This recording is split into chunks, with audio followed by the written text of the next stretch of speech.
माहौलियाती वसाइल किसी भी मुल्क की माशी तरक्की के लाजमी जुज होते हैं। समाज की माशी तरक्की को कई नुक्ते नज़र से पायदार होना चाहिए, यानी समाजी, कानूनी, इक्तिसादी और माहौलियाती भी। एक वक्त था कि राजा महाराजा अपने शौक के लिए जानवरों का शिकार करते थे, लेकिन जैसे जैसे दुनिया में जमहूरी निज़ाम कायम होने लगे, तब अवामी हुकूमतें इस बात पर भी गौर करने लगीं कि सस्टेनेबल डेवलपमेंट के जरिए ही तरक्की और कुदरती वसाइल को बरकरार रखा जा सकता है।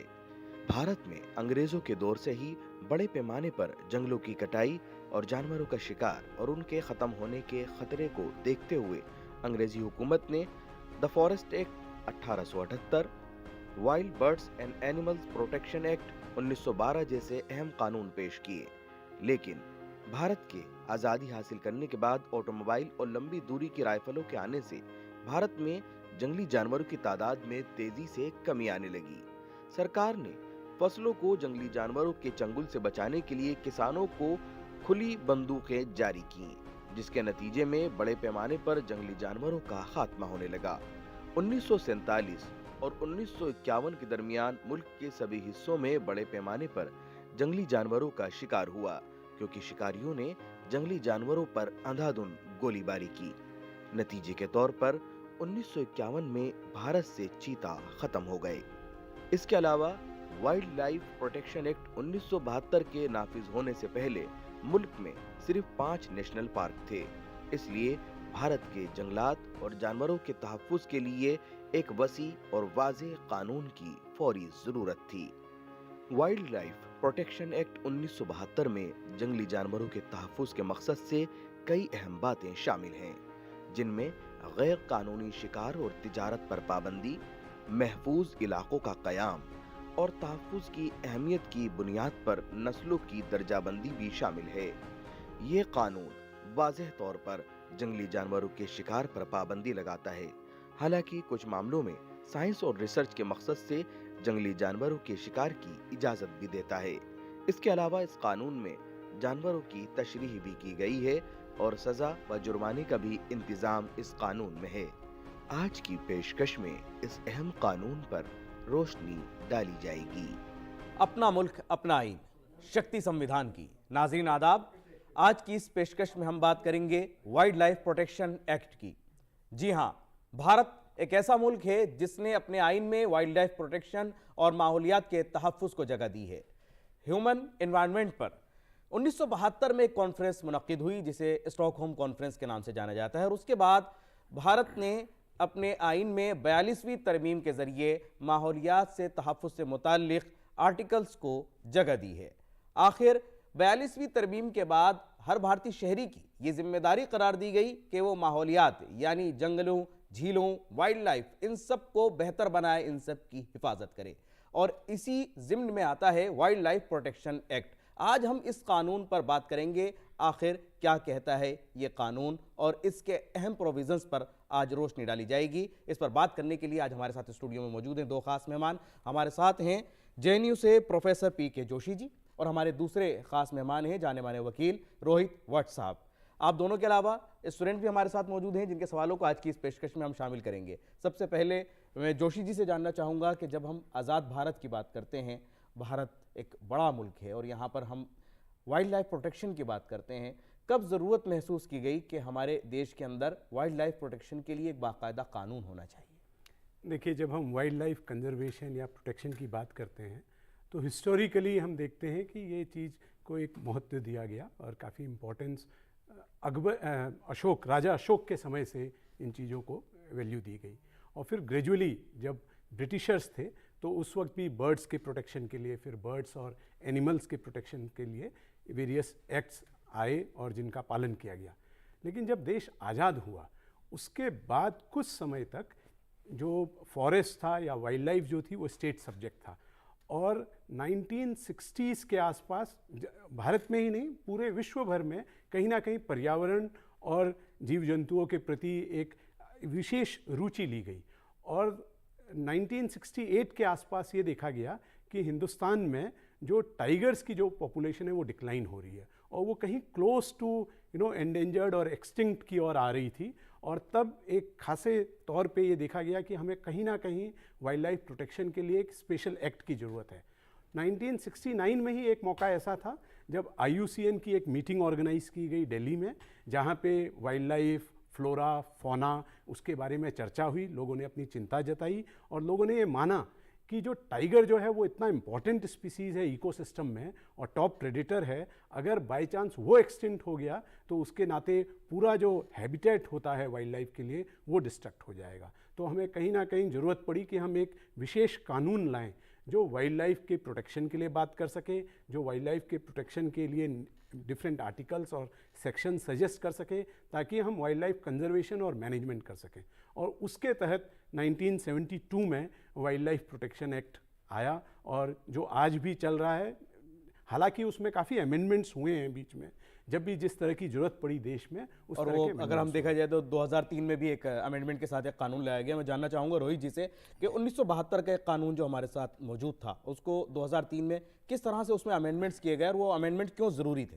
देखिए, जो 2003 में जो कानून बनाया वो एक तरह से जो हमारे लूप होल्स रह गए थे 1972 वाले एक्ट को, उसको कवर करने के लिए बनाया गया था।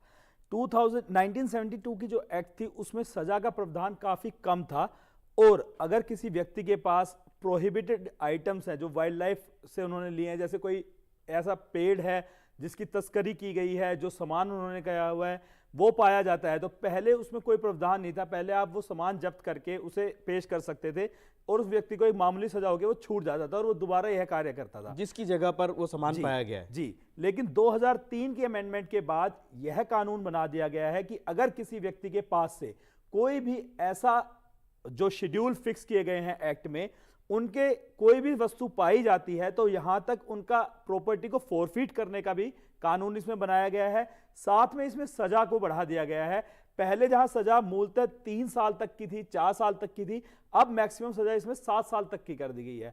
और इस एक्ट के अनुरूप एक ये कहा गया है कि इस एक्ट के अंडर जिस दिन से 2003 की अमेंडमेंट एक्ट लागू हुई है उसके 3 महीने के अंदर एक national board of wild life बनाई जाएगी जिसको प्राइम मिनिस्टर हेड करेंगे और उसमें एक मिनिस्टर ऑफ एनवायरनमेंट होंगे, साथ में 25 मेंबर्स होंगे जो यह देख रेख करेंगे कि इस एक्ट का एक रूपांतरण और इसका लागू अच्छी तरीके से हो रहा है।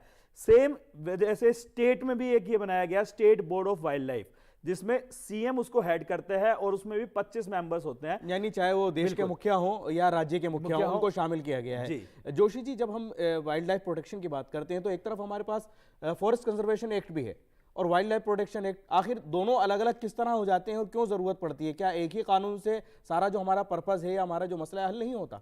नहीं, फॉरेस्ट जो है मुख्यतः उसमें प्लांट्स को, ट्रीज को देखा जाता है, उसमें टिम्बर के प्रोटेक्शन की बात होती है, फॉरेस्ट डेंसिटी और फॉरेस्ट कवर के प्रोटेक्शन की बात होती है।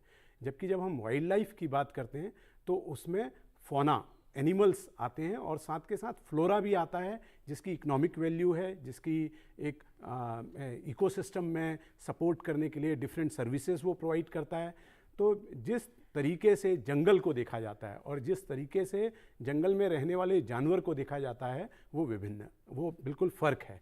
तो इसलिए वाइल्ड लाइफ के लिए, बर्ड्स के लिए, एनिमल्स के लिए और वाइल्ड प्लांट्स के लिए एक सेपरेट एक्ट की ज़रूरत पड़ी और उस एक्ट को 1972 में बनाया गया। इसके अहम प्रावधान में रोहित जी से जानना चाहूँगा कि इस कानून के जो ऐसे प्रावधान जो एक व्यूअर्स को, जितने भी हमारे नाजरीन इस वक्त देख रहे हैं, उन तक पहुँचने बहुत ज़रूरी हैं, मैं चाहूँगा उस पर आप रोशनी डालें। देखिए जी, वाइल्ड लाइफ प्रोटेक्शन एक्ट में सेक्शन 9 में यह बताया गया है कि अगर आप इलीगल हंटिंग या पोचिंग करते हैं तो आपको क्या सज़ा मिलेगी। सेक्शन 9 में प्रावधान दिया गया है कि आप हंटिंग नहीं कर सकते।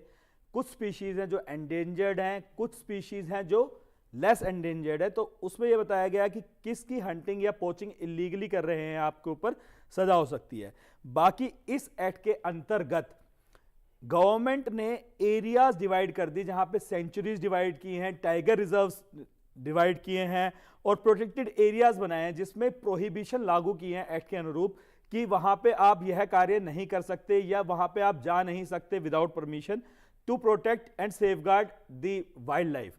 साथ में इसमें सेक्शन 39 में यह स्पेसिफिकली बताया गया है कि कोई भी वाइल्ड लाइफ, कोई भी वाइल्ड एनिमल, कोई भी एनिमल आर्टिकल, कोई भी wild life produce will be the sole property of the government. वो गवर्नमेंट के अंदर आएगा और कोई भी व्यक्ति उसमें क्लेम नहीं कर सकता, वो गवर्नमेंट की ही प्रॉपर्टी मानी जाएगी।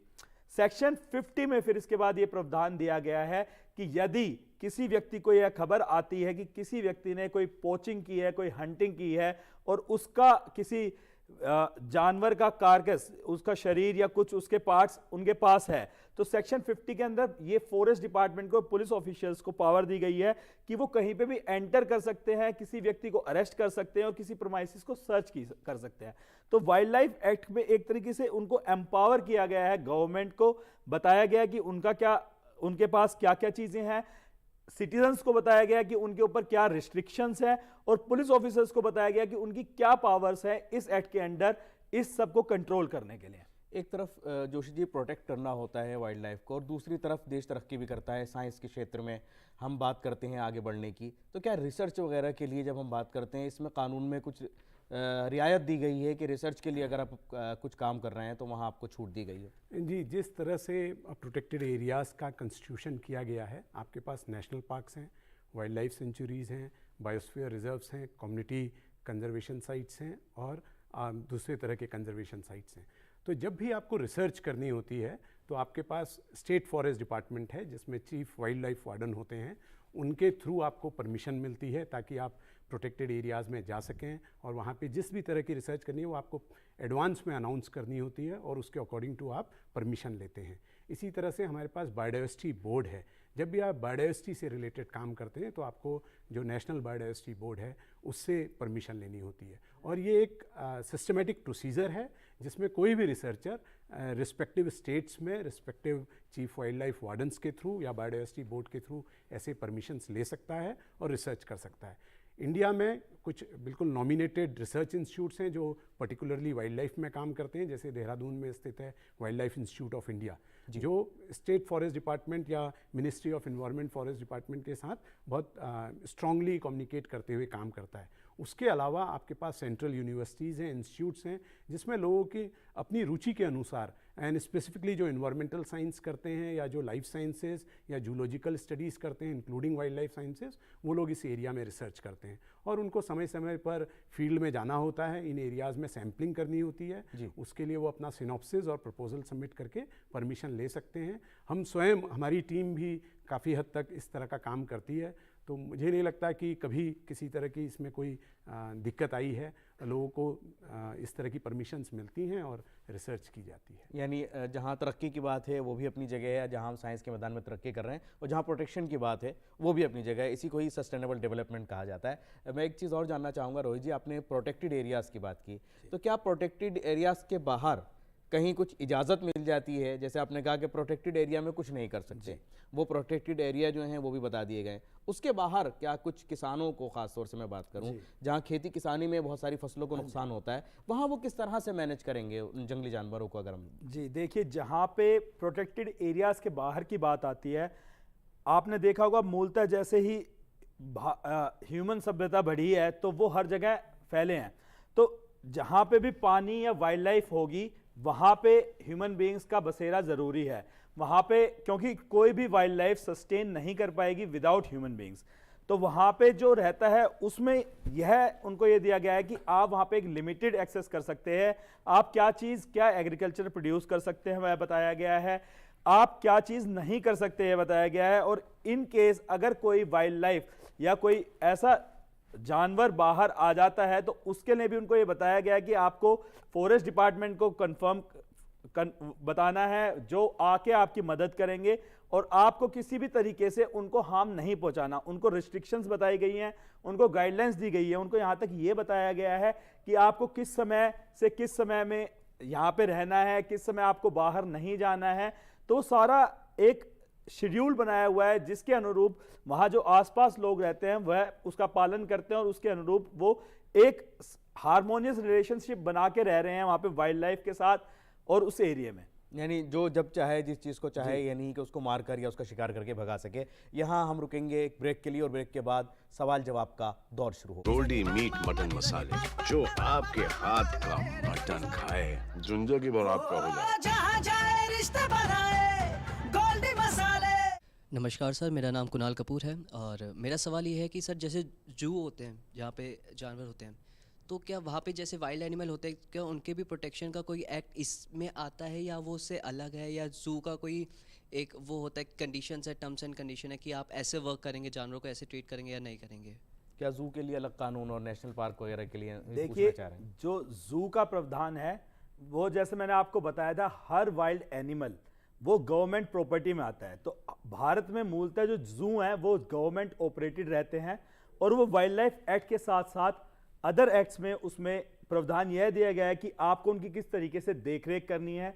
एक जू का मैनुअल बनाया जाता है जिसमें यह लिखा जाता है कि आपको किस जानवर की कैसे देखरेख करनी है, क्या क्या उसकी रिक्वायरमेंट है, किस तरीके से उसको फुलफिल करना है। तो वो सारी चीजें उसमें बताई जाती हैं और उसी के अनुरूप उसकी देखरेख की जाती है। उसी के अनुरूप एक स्मॉल रिएक्शन चाहूंगा जोशी जी का भी इसी सवाल पर। देखिए, जो वाइल्ड लाइफ प्रोटेक्शन एक्ट है वो कंजर्वेशन, प्रोटेक्शन और मैनेजमेंट के लिए है वाइल्ड लाइफ के।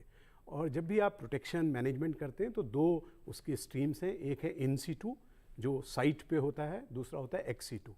तो जो जू जो है वो एक्स सीटू कंजर्वेशन में आते हैं। तो ये भी within wildlife act ही इनको निर्धारित किया जाता है। और जैसे वकील साहब ने बताया कि जो उसके प्रोटोकॉल जो हैं, जो उसके सब डिटेल्स जो हैं वो बहुत क्लियरली मेंशन्ड हैं नेशनल जूज़ में और स्टेट जूज़ में। नेशनल जू अथॉरिटी है इंडिया में, दिल्ली में उसका ऑफिस है, और उसके अकॉर्डिंग टू जूज़ जो भी एनिमल जूज़ हैं वो अकॉर्डिंगली वर्क करते हैं। यानी देखा जाए तो सब कुछ कानून के दायरे में ही अब तक। अगले सवाल की तरफ बढ़ते हैं।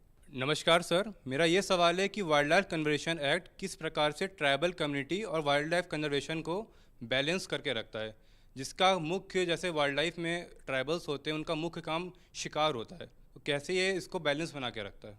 जी, बहुत एक अहम सवाल है आप दोनों के लिए। जी, मैं जोशी जी से पहले चाहूँगा रिएक्शन, उसके बाद। जी, जो वाइल्ड लाइफ एक्ट में हैं डिफरेंट शेड्यूल्स हैं, और डिफरेंट शेड्यूल्स में डिफरेंट एनिमल्स की लिस्टिंग की गई है। और जो ये शेड्यूल्स हैं ये प्रायोरिटाइज करते हैं कि किस एनिमल को कितना प्रोटेक्शन देना है बेस्ड ऑन उनका RET स्टेटस, कि वो रेयर हैं, एंडेंजर्ड हैं, थ्रेटेंड हैं। तो जो शेड्यूल 4 है, जो अभी अमेंडेड एक्ट में जो शेड्यूल 4 है, उसमें कुछ एनिमल्स इस तरह से लिस्टेड हैं जिसमें ट्राइबल पॉपुलेशन डिपेंड करती है, और वो अपने रूटीन जो उनका कंजम्पशन है उसके लिए वो उन पे डिपेंड करते हैं और उनका हंटिंग कर सकते हैं। जबकि शेड्यूल 1 जो है उसमें एक high degree of potential conservation और प्रोटेक्शन की बात है, तो वो सभी के लिए सेम रूल है।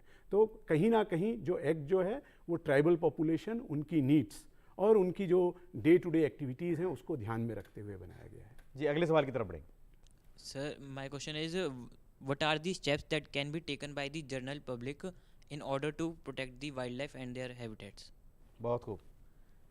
देखिए, सबसे पहले जनरल पब्लिक को एक अवेयरनेस होनी चाहिए अपने अंदर कि उनको भी एक सहायता करनी है इसको प्रोटेक्शन करने के लिए। गवर्नमेंट एक कानून बना सकता है, उसको लागू कर सकता है, उसको इम्प्लीमेंट कर सकता है, लेकिन उसको एग्जीक्यूट यानी उसको फॉलो करना एक जनरल पब्लिक के लिए बहुत ज़रूरी है। जब तक जनरल पब्लिक अपनी मोरालिटी से, अपने उससे नहीं करेगी कि हमें एक प्रोटेक्शन में साथ देना है, तब तक यह चीज़ मुमकिन नहीं है। साथ में जनरल पब्लिक को यह भी पता होना चाहिए कि उनके ड्यूटीज़ क्या हैं, तो साथ में उनको यह भी पता होना चाहिए कि अगर कोई व्यक्ति कोई उसका मिसयूज़ करता है या उसको वायलेट करता है तो उसमें सज़ा के क्या प्रावधान है। जब तक आपको कानून के तहत सज़ा का नहीं पता होगा तब तक किसी भी आम नागरिक को यह डर या यह भय नहीं होगा कि वह इस चीज़ से कैसे बचे। अगर आपको सज़ा पता है और वो चीज़ें पता है, आपको एक अवेयरनेस है, तो हर आम नागरिक का यह कर्तव्य बनता है कि वह अपना एक रोल प्ले करे और सबसे ज्यादा जरूरी हो जाती है, जैसे रोहित जी ने कहा, अवेयरनेस। और अवेयरनेस के लिए ही आज ये पेशकश आपके सामने पेश की जा रही है। हमारे माहिरीन हमारे साथ हैं। इसी सवाल के ऊपर एक रिएक्शन लूंगा जोशी साहब से। जी सर। देखिए, आप ग्लोबली कहीं पे भी कंजर्वेशन इनिशिएटिव्स देखेंगे तो बिना कम्युनिटी पार्टिसिपेशन के नहीं हो सकता। आपके पास लेजिस्लेटिव इंस्ट्रूमेंट्स होंगे, जैसा वकील साहब ने बोला, उसकी अवेयरनेस होना आपकी जिम्मेदारी है, लेकिन उसके अलावा आपका active participation, pro participation towards conservation, इसके लिए आपको पब्लिक प्राइवेट पार्टनरशिप जो विलेज लेवल तक जाती है इन एडमिनिस्ट्रेटिव यूनिट्स, तो उसकी बहुत ज़रूरत है। तो कॉमन कोई भी सिटीज़न जो है उसको अवेयरनेस के साथ साथ प्रोएक्टिवली पार्टिसिपेट करना चाहिए फॉर कंजर्वेशन। पार्टिसिपेशन बहुत ज़रूरी है, और अगर जनता ही अवेयर नहीं होगी तो कानून फिर क्या करेगा उसमें। एक और सवाल लेंगे। हेलो सर, सो मेरा क्वेश्चन ये है कि कई बार हम सोशल मीडिया पे देखते हैं कि जो कुछ इंडेंजर्ड स्पीशीज़ है एनिमल्स की, चाहे लेपर्ड्स हो या पैंथर्स हो, उनको भी डोमेस्टिकली जो रिच क्लास है वो पोजेस करती है। तो इसके लिए क्या रेगुलेशंस है कि उनको उनकी जो नेचुरल हैबिटेट है उसी में रहने दिया जाए और डोमेस्टिकली एज पेट्स पोजेस ना किया जाए? जी जोशी जी, मैं रिएक्शन चाहूँगा आपसे इस पर। Well see, ethically and from conservation perspective से ये बिल्कुल भी नहीं होना चाहिए कि जो भी वाइल्ड लाइफ है ऑफ एनी साइज और एनी शेप वो वाइल्डरनेस में ही रहनी चाहिए। और जो हमारा वाइल्ड लाइफ प्रोटेक्शन एक्ट है वो भी इसके बारे में बात करता है कि जो पोसेशन ऑफ वाइल्ड लाइफ जो है इट इज़ अ क्राइम, और उसके लिए एक अलग प्रावधान है कि उसके लिए पेनल्टीज़ हैं। और इनफैक्ट अभी रिसेंटली ऐसा भी हुआ कि अगर पास्ट में भी आपने कुछ इस तरह की एसेट्स रखी हैं जो वाइल्ड लाइफ से रिलेटेड हैं तो आपको उसको डिक्लेयर करना था। और 2022 में around 32,000 such type of declarations have come to ministry. So Rohit ji, ji, जिस तरीके से आपने सवाल पूछा, इस सवाल का जवाब में मैं ये कहना चाहूँगा, जो पहले सवाल आया था कि एक जनरल अवेयरनेस होनी बहुत ज़रूरी है। अगर कोई व्यक्ति ऐसा पोजेस कर रहा है, पहले तो हमारे कानून में प्रावधान है कि आप शेड्यूल 1, शेड्यूल 2 के किसी भी जानवर को या किसी भी पेड़ को अपने पास पोजेशन में नहीं रख सकते, और अगर आप रखते हैं तो वो नॉन कोग्निजेबल ऑफेंस है। साथ में वो नॉन बेलेबल कोग्निजेबल ऑफेंस है और नॉन बेलेबल ऑफेंस है। तो उसमें आपको सजा तक का प्रावधान है कि आपको 7 साल तक की सजा हो सकती है। यदि कोई व्यक्ति ऐसा करता है और वो पोजेशन में रखता है तो उसकी कंप्लेंट की जा सकती है और उसके ऊपर उचित कानूनी कार्रवाई होगी। उचित कानूनी कार्रवाई होगी। और यहाँ पर हम एक चीज़ ये भी जानना चाहेंगे, बिल्कुल समय हमारे पास कम है, जोशी जी आप इन्वायरमेंट की आपका एक सब्जेक्ट है, उसके ऊपर आपकी एक लंबी स्टडी है। हम जब बात करते हैं किसी मुल्क के डेवलपमेंट की, किसी भी मुल्क की तरक्की की, उसकी तरक्की के अंदर माहौलियात यानी इन्वायरमेंट का प्रोटेक्शन और वाइल्ड लाइफ का प्रोटेक्शन कितना ज़रूरी हो जाता है? देखिए, जिस तरह के टाइम में हम लोग रह रहे हैं, जब क्लाइमेट चेंज की बात हो रही है, ग्लोबल वार्मिंग की बात हो रही है, जितने भी ग्लोबल चैलेंजेस हैं उन सब में ये देखा गया है कि अगर आप इन्वायरमेंट का ध्यान रखें, इन्वायरमेंटल रिसोर्सेज का ध्यान रखें, तो आपकी सोशल नीड्स और आपकी इकोनॉमिक नीड्स का ऑटोमेटिकली ध्यान दिया जा सकता है। तो ये बहुत ज़रूरी है कि अब सिर्फ भारत के लिए ही नहीं, विश्व भर के लिए, कि हम प्रोएक्टिवली और आगे आकर हम नेचुरल रिसोर्सेज को और इन्वायरमेंटल रिसोर्सेज को कंजर्व करें, उनको मैनेज करें और उनको प्रोटेक्ट करें, ताकि जो हमारी सोशल नीड्स हैं, इकोनॉमिक नीड्स हैं, उसकी भरपाई नेचुरल रिसोर्सेज से हो सके। उसकी भरपाई नेचुरल रिसोर्सेज से हो सके। और आज की इस पेशकश को हमें यही मुकम्मल करना होगा। मैं अपने दोनों मेहमानों का और तमाम स्टूडेंट्स का बहुत बहुत शुक्रगुजार हूँ कि आपने आज इतने अहम मौजू के ऊपर शिरकत की और अपने तजुर्बे से आपने इस पर रोशनी डाली। आज की इस पेशकश को हम यही मुकम्मल करेंगे। आपको छोड़े जाते हैं कानून से मुताल्लिक कुछ अहम मालूमात के साथ। हम फिर हाजिर होंगे किसी अलग और ख़ास मौजू के साथ। तब तक के लिए हमारी पूरी टीम को दीजिए इजाज़त। आदाब।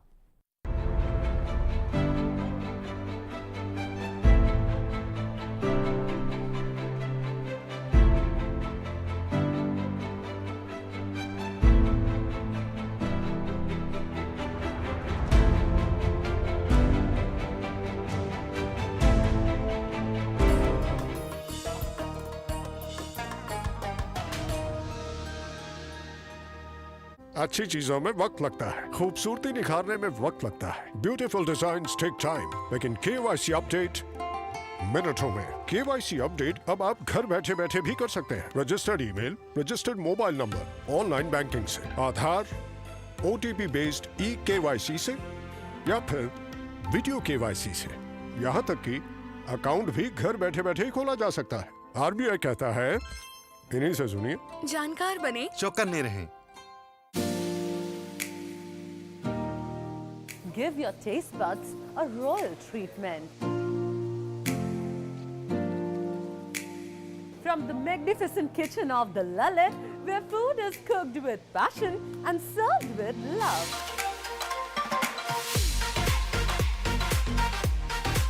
Enjoy Indian, Mexican, French, Norwegian, all the cuisines at home only on Vaka Taste है। प्रतिदिन दोपहर 12 बजे सिर्फ DD नेशनल पर, देश का पहला चैनल, देश का अपना चैनल।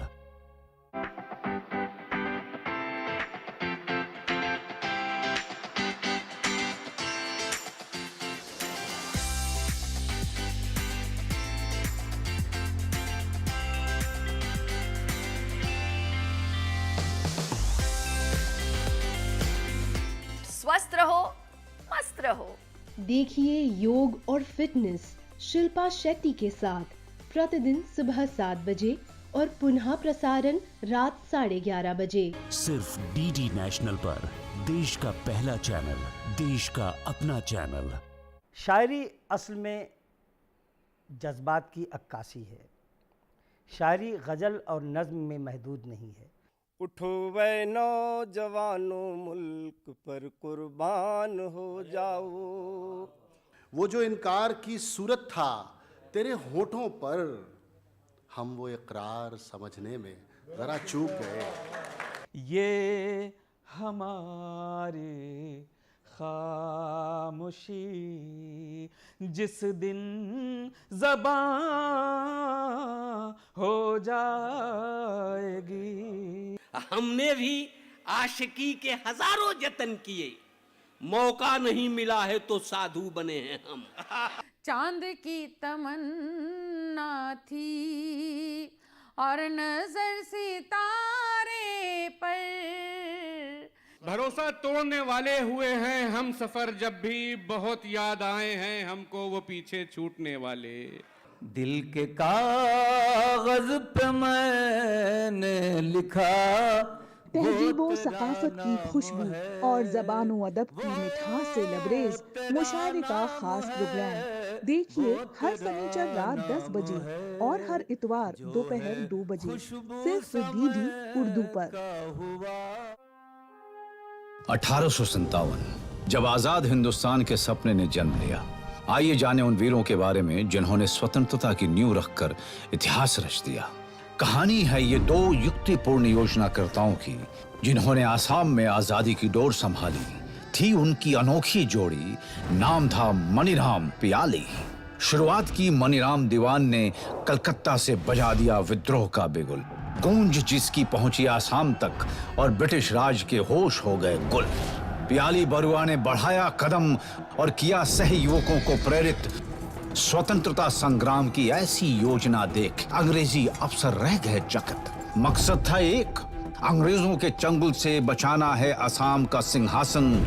थे राजकुमार कंदर पेशवर योग्य, भरपूर था जिनमें नेतृत्व और अनुशासन। चारों ओर फैल गई क्रांति की ज्वाला, पराधीन कर अंग्रेजों को लाना था एक नया उजाला। धावा बोल दिया सेनानियों ने, कोलाघाट से नगोरा और जोरहाट से नागांव। जुनून भरा था मन में कि अंग्रेजों को है भगाना उल्टे पांव। समय बीता और फिर नियति ने चली एक ऐसी चाल, मनीराम के खुफिया संदेश पड़ गए गलत हाथों में और कमजोर पड़ गई ये ढाल। लगा दिया राजद्रोह का आरोप, किया मनीराम पियाली को गिरफ्तार, लेकिन बुझा न सके आजादी की आग को, हार कर भी नहीं हुई थी हार। मनीराम पियाली को अंग्रेजों ने चढ़ा दिया सूली पर। अपनी देशभक्ति के लिए आज और सदा के लिए वो रहेंगे अमर। 1857 के जंग के किस्से आज भी हर भारतवासी के मन में जोश और उत्साह भर देते हैं। ऐसी ही वीरों की प्रेरणादायक कहानियां लेकर हम फिर लौटेंगे। आजादी की अमृत कहानियां, सूचना एवं प्रसारण मंत्रालय और नेटफ्लिक्स द्वारा प्रस्तुत।